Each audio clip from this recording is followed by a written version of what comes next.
O Ibovespa atingiu 130 mil pontos e o dólar caiu para R$ 5,04, depois do relatório de emprego dos Estados Unidos frustrar expectativas.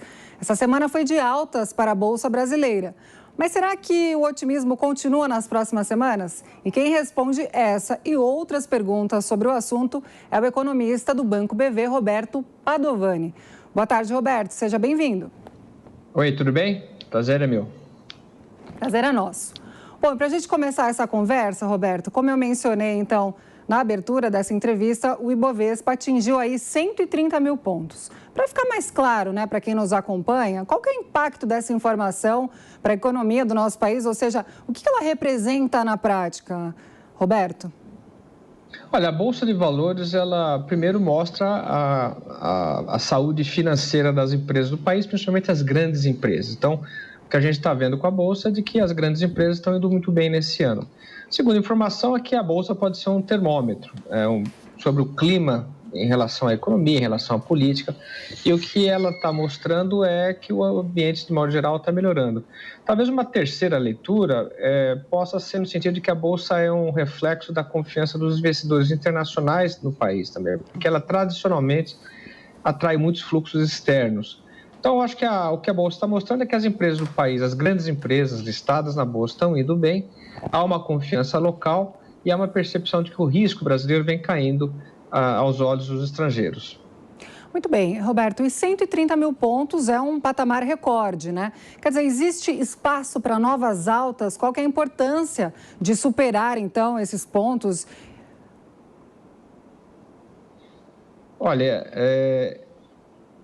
existe, de fato, uma perspectiva positiva para a Bolsa Brasileira e eu acho que a gente ainda pode alcançar patamares mais elevados. Vários fatores explicam esse movimento. O primeiro deles é uma retomada econômica global muito forte, o que acaba pressionando o preço de commodities, e as commodities são importantes para o país e para as empresas listadas na Bolsa. Há um segundo fator, que são os juros muito baixos. O Banco Central tem elevado a taxa de juros, mas para a gente comparar o padrão dos últimos 20 anos, a gente vê que os juros ainda são bastante estimulativos. Isso favorece vários segmentos, como consumo de bens duráveis, setores industriais, produtores de máquinas e equipamentos, enfim, vários setores sensíveis ao crédito. E um terceiro fator é que o risco, com a retomada econômica no Brasil forte, pujante, é uma leitura de que o risco fiscal e político estão em queda. Então, isso também dá fôlego para a retomada. Então, eu acho que a gente, olhando para os próximos meses, não tem nada que impeça a continuidade desse movimento. O ritmo pode se alterar, pode ter realização de lucros, como faz parte do jogo, mas eu acho que o cenário de curto prazo é favorável. Aí talvez uma preocupação que a gente tenha seja mais para o final do ano, quando todos nós começarmos a olhar com atenção o cenário 2022. E qual é o principal motivo, ou os principais motivos aqui no Brasil para o fortalecimento da Bolsa, Roberto? Olha, lembrando aqui, a gente tem, eu acho que são 3 fatores. O primeiro deles é um ambiente global mais favorável, com particular impacto aí positivo em preços de commodities. A gente tem empresas como a Vale, a Petrobras, que são dependentes dos preços internacionais, portanto, o ambiente global ajuda a Bolsa Brasileira a recuperar.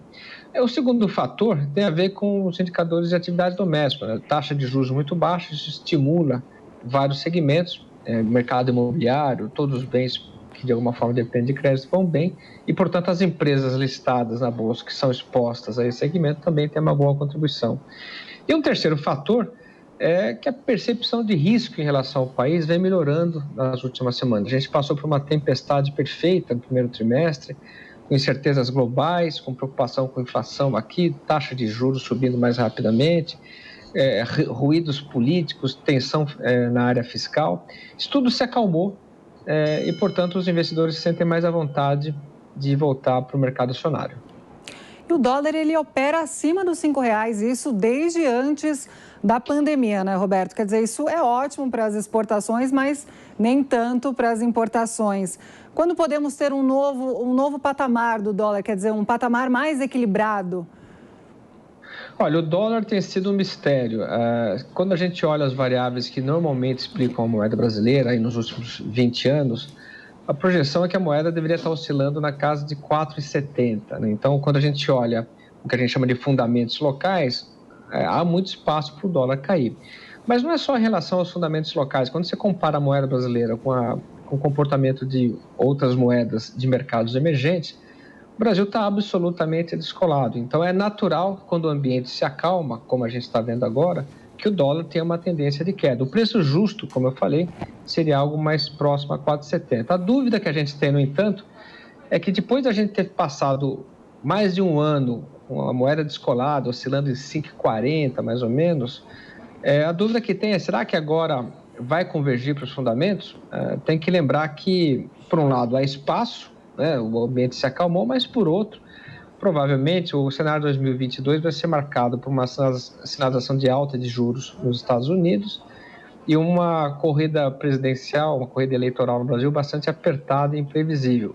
Esses fatores podem ser antecipados pelo mercado e acabar fazendo com que ou a gente devolva uma parte dessa queda agora ou acabe inibindo uma queda mais acentuada. Portanto, a resposta é, olha, o dólar tem há mais de ano operado acima do que deveria estar, há razões para que ele caia, mas a gente ainda vive um momento incerto que, na nossa cabeça, pode limitar esse movimento.